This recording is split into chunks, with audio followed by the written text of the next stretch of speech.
قدمگاه شهیدان است اینجا، کسی به ما خوش آمد نگو، ما صدای شما رو نشنیدیم. آی شهدو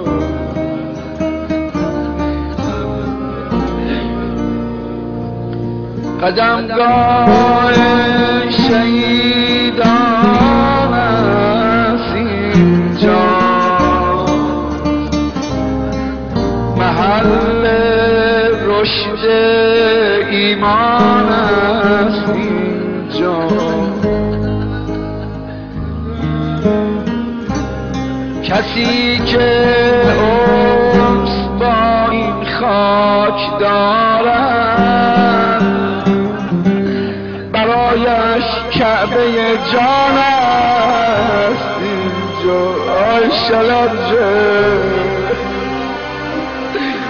لبیک اللهم لبیک، یاران به سفر کعبه رفتند و ما به اینجا آمدیم.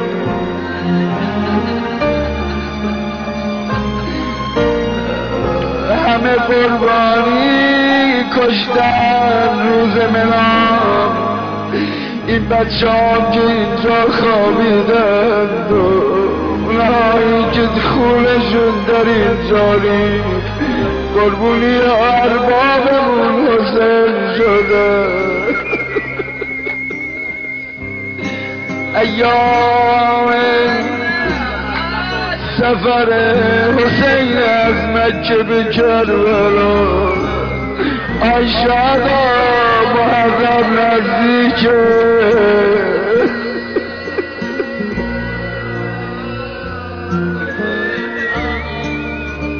چه یارانی در اینجا پا نهادن. ای پهلو شکستا، ای کسایی که یا زهرا میدونی، چه یارانی چه یارانی چه یارانی در اینجا پا نهادن.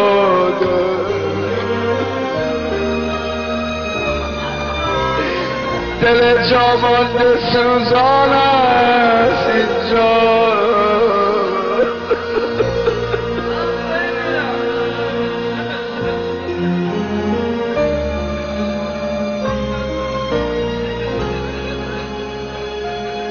هزاران خاطره در خود نهفته، کتاب عشق بازان است اینجا.